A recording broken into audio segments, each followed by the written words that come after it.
Hello students, today I am going to start a new chapter of class 11 sociology chapter 3 understanding social institution part 2।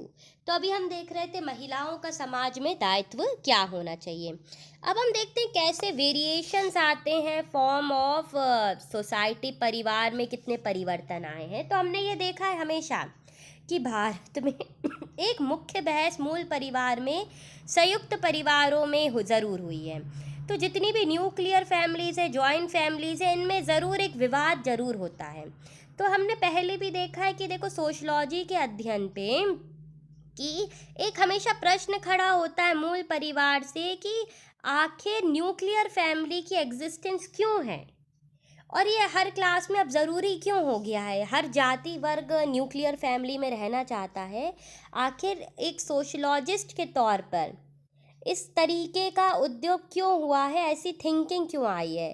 तो देखो परिवार में अगर हम देखें तो ये भी माना जाएगा कि एमपी शाह ने कहा है कि स्वतंत्रता में न्यूक्लियर फैमिली की वृद्धि बहुत बढ़ गई है 4150 से लेके 8185 तक, और अभी तो और ज़्यादा। तो देखो एक तरीके का इसका व्यापक तौर भी है कि परिवार तेज़ी से जॉइंट फैमिलीज़ का ट्रेंड कम हो रहा है और ये एक बहुत बड़ा विषय है, तुलनात्मक है, क्योंकि बूढ़े लोग कहाँ जाएंगे। तो अध्ययनों में हमें पता चला है कि किस तरह विभाजित समाजों में परिवार के विभिन्न स्वरूप भी पाए गए हैं। तो जब भी कुछ समाज में विवाह या पारिवारिक प्रथाएं होती हैं जो हमने देखी हैं कि फीमेल हाउस होल्ड बनी है परिवारों में, या हमने देखा है कि देखो महिलाओं का हर जगह एक तरीके का दायित्व रहा है, एक बहुत बड़ा सेक्टर रहा है ग्रोथ में। तो परिवार का महिलाएं बाहर पालन पोषण भी करती हैं, घर में सबका ध्यान भी रखती हैं, पारिवारिक व्यवस्था भी बनाए रखती हैं। तो स्त्री पुरुष विवाह इसलिए ही करते हैं ताकि आगे उनका घर परिवार चल सके। तो महिलाओं के लिए भी परिवार में देखभाल करना भी बहुत ज़रूरी है, लेकिन अगर वो चाहें तो कमा भी सकती हैं और उनको उसका भी अधिकार है to earn for their basic necessities of life. तो अगर हम देखें कि मैरिजेस जो परिवारों में हो रही है फैमिली कस्टम्स में, तो इसका क्या प्रेटिकॉल है। तो the newly married couple stay with the women parent where is the second case of couple live with the man parent. तो देखो एक अध्ययन में हमें पता चला है कि अलग अलग समाजों में अलग अलग प्रतिक्रियाएं भी हैं। तो एक सोसाइटी है जिसको हम जानते हैं महाराष्ट्र में, आंध्र प्रदेश में, इसलिए हस्बैंड वाइफ के घर में रहता है, तो वुमेन पेरेंट्स के साथ। और एक जगह होता है जब वाइफ रहती है हस्बैंड के पेरेंट्स के साथ। तो ये एग्जिस्टेंस है, women play a major role in decision making of the family. तो कहीं कहीं परिवारों में देखा है औरतों का बहुत बड़ा स्थान होता है, वुमेन प्रमुख भूमिका होती हैं समाज में, मौजूदा हालत में वो एक रोल प्ले करती हैं और ये बहुत बड़ा एग्जिस्टेंस फैमिली का दायित्व भी निभाती हैं। तो अब इसमें एक नया टॉपिक आ जाता है, families are linked to other social spheres and family change. परिवार सामाजिक क्षेत्रों में, पारिवारिक परिवर्तनों में कैसे संबंधी होता है। तो often in our daily life we look at the family as distant and separate and other spheres of economic and political view। तो देखो हमारे दैनिक जीवन में हम परिवार को अन्य क्षेत्रों जैसा आर्थिक, राजनीति के विभिन्न अलग देखते हैं। तो परिवार चाहे अगर वो हमारा घर हो या हम कह सकते हैं क्लोज लोग हों, हाउस होल्ड स्ट्रक्चर हो, सोसाइटी हो, तो ये भी एक कॉन्सिक्वेंसेस प्ले करता है। जैसे जर्मन यूनिफिकेशन हुआ है, हमने विटनेस करा है कि उसके बाद से डिक्लाइन ऑफ मैरिजेस होने लगी है। तो ये भी है फैमिली रेजिडेंशियल होम और वर्क। ये कुछ फोटोग्राफ्स हैं आपकी बुक में कि लोग कैसे काम करते हैं, क्योंकि जर्मनों ने ये देखा कि फैमिली की प्रायोरिटी तो यूनिफिकेशन है। तो देखो 1990 के दशक से जब जर्मनी में विवाह प्रणाली में तेजी हुई तो गिरावट भी आई, क्योंकि नए जर्मन राज्य में पूर्ण परिवार अलग अलग होने लगे, नई योजनाएं बनी, विवाह से लोग इनकार कर देते थे, हमें नहीं करनी शादी। तो लोग न्यूक्लियर फैमिलीज़ में भी रहने लगे। तो इस प्रकार नई प्रतिक्रियाएं आई, लोगों को ज़रूरी नहीं समझा लोगों ने शादी करना, एक साथ होना ही, कस्टम फॉलो करना। तो परिवार कैसे आगे बढ़े, कैसे चले, तो ये एक सोशलॉजिस्ट को भी एक तरीका सोचना है। फिर एक नया तरीका इसमें आता है, how gender in the family, परिवार किस तरीके के जेंडर फॉलो करता है। तो देखो, कहीं बिलीव है कि मेल चाइल्ड ही पेरेंट्स को सपोर्ट करेगा बुढ़ापे में। तो यहाँ बोला जाता है कि लड़का ही वंश आगे चलाएगा, विवाह के बाद लड़की तो दूसरे घर चली जाती है। परिवारों में लड़की पर अधिक धन खर्च किया जाने लगा क्योंकि दूसरे घर जाएगी, डॉरी सिस्टम चालू हुआ। तो लड़कियों का जीवित रहने का अवसर अब थोड़ा कम होने लगा था। क्यों? क्योंकि लोगों ने सोचा कि लड़के तो ज़िंदगी भर हमारे साथ हमारी सेवा करेंगे, लड़कियां तो पराए घर चली जाएंगी। तो प्रायोरिटी मिलने लगी मेल काउंटर पार्ट को as compare to female counterpart. तो जब हम इंस्टीट्यूशन ऑफ मैरिज देखते हैं तो देखो 1991 से देखो डिस्लाइन होने लगी मैरिजेस में। और ये जब हम लिंग का परिवर्तन देखते हैं तो हम देखते हैं फीमेल कम पैदा होने लगी, ज़्यादातर अबॉर्ट करा दी जाती थी। तो देखो, bringing up a daughter is like watering a plant to another courtyard. लोगों का मानना था कि लड़की को पैदा करना, तेलुगु में लिखा है कि एक लड़की का पालन करना दूसरों के आंगन में पौधे को पानी देने बराबर है। तो इसके विपरीत कहावत का भी पता चलता है, उसकी चर्चा जब करी जाती है सामाजिक दृष्टिकोण में।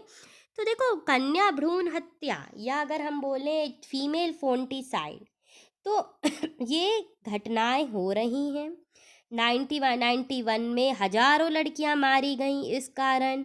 लड़कियां ना पैदा हों, पंजाब, हरियाणा, महाराष्ट्र, उत्तर प्रदेश, पश्चिम उत्तर प्रदेश, तो यहाँ पर देखा गया कि लड़कों को पैदा करो क्योंकि ये फ्यूचर हमारे इनहर्टेड सोल्स हैं।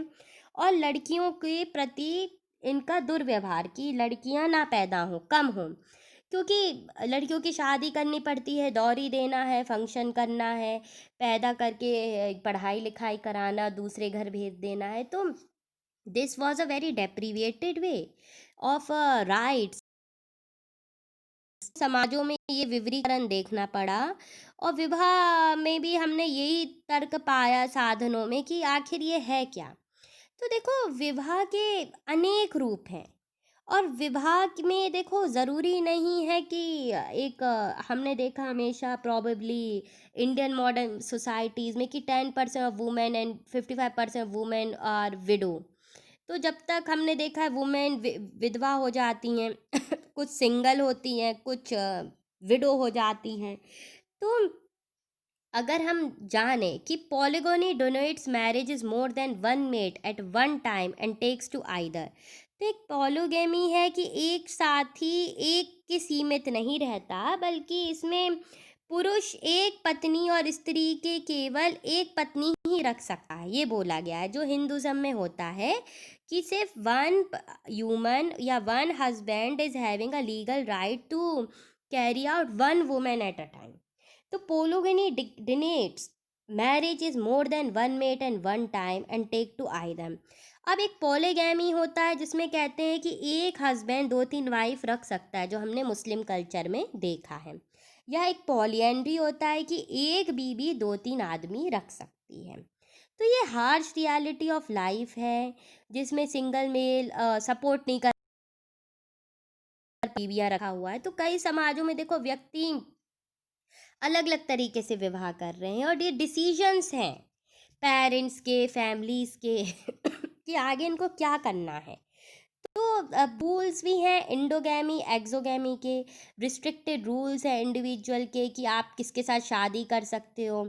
तो देखो, फॉर्म्स ऑफ मैरिज एक तरीके की एलिजिबिलिटी क्राइटेरिया भी है और बहुत ज़्यादा इम्पॉर्टेंट भी है फॉर्म्स ऑफ मैरिज नियम, क्योंकि देखो महिलाएं हर बार हमेशा ही एक तरीके से पुरुषों से नीचे देखी गई हैं संस्थाओं में, हर जगह पर। तो समाज में एक प्रतिक्रिया है कि ऐसी स्थितियां, पुरुष पत्नी और बच्चे, ये एक निर्धारित उस समय में रहें तो समाजों में विवाह शादी का चयन भी अच्छे से हो। तो जब हम देखते हैं फॉर्म्स ऑफ मैरिजेस या हम देखते हैं कि किस तरीके के मैरिजेस होनी चाहिए, तो marriage has been largely variety of form. तो बहुत से समाजों में हमने बहुत से तरीके की शादियां देखी हैं। तो कुछ समाजों में किसी व्यक्ति से विवाह किया जा सकता है, किसी से नहीं। तो ऐसा भी देखा है कि इस कास्ट के लोगों से करा जा सकता है।